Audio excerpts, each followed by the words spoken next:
I know you've all gotten this, but I'm going to... If you want. You had one of those, did you? We have gotten this there. You can sit down. What I'm passing out is a letter dated August 26th from Mr. Nordstrom to the commissioners. In the letter it states, if the county board chooses to pass a resolution adopting the implementation of the county coordinator form of government, a countywide referendum would need to be held on this issue.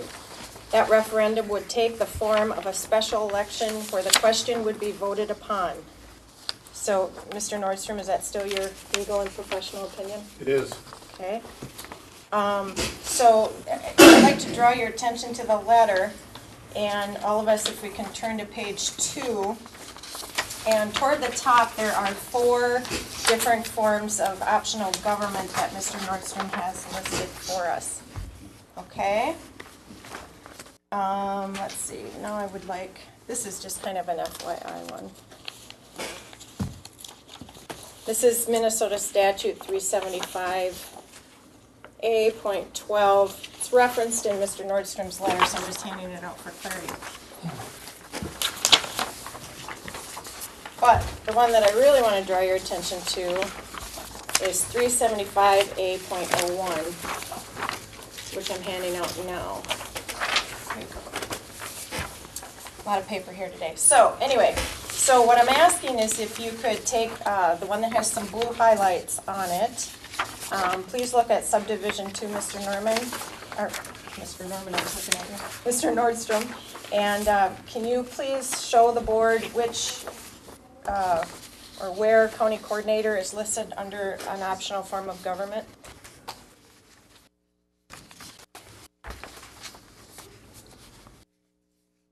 It's not listed in this statute. It's not listed in that statute.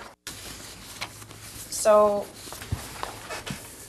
how is it then on your August 26th letter, you have number 2 listed as a county coordinator as an optional form of government, but yet when we look at the statute 375A.01, it's not listed as an optional form of government. So I guess I'm just kind of wondering how you arrived at that legal opinion. Many counties in the state of Minnesota have county coordinators, which is an optional form of government. It's not only our opinion that it would require a referendum if that's your issue. It's also the opinion of the Secretary of State, the Attorney General, and the Winona County. We've all been asked to look at this. Okay. So one more piece of paper here. Well, there might be more than that. So are you familiar with the statute 375.48? And that deals with a county coordinator. I'm going to pass that down, please. So this statute authorizes any county, including all the counties in the state that have already done so, the authority to hire or appoint a county coordinator.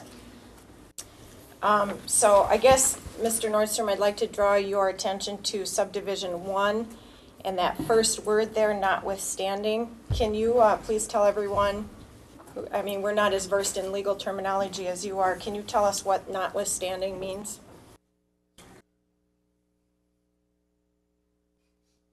Despite what another statute may say, is that what you're saying? Is that what that means, despite what another statute may Generally. say? I don't know if it's been interpreted by any appellate court in this case. So, so then really what 375.48 is telling us, notwithstanding or despite what 375A.01 and 375A.012 say, a county board may employ a county coordinator upon terms it considers advisable. It may assign whatever title to the county coordinator that it decides appropriate. It may appropriate funds and provide suitable office space for the office. The county board shall set a salary for the county coordinator. The coordinator should be chosen solely on the basis of training, experience, and administrative qualifications. Need not be a resident of the county at the time of appointment. County coordinator serves at the pleasure of the board, and employment may be terminated by the board without notice. It's all in there. So It's not in conflict with That would happen after a referendum decided to change the government to a county coordinator system. Then the board would hire in accordance with that statute.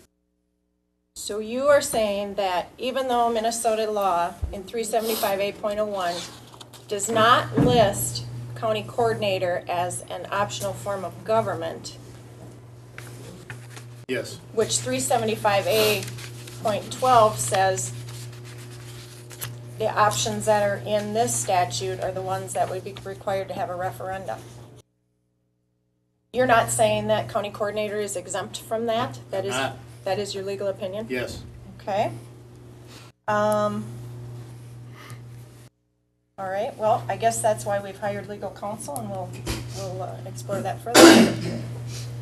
You haven't hired anyone yet.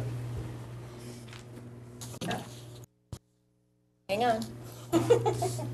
So, okay, so just to be clear, you're saying we cannot appoint a county coordinator per Minnesota statute 375.48. You're saying we have to have a referenda, even though it's not an optional form of government as listed in the law. I've given you my written opinion and I'm not changing it. Okay, that's what I needed to hear. Thank you very much.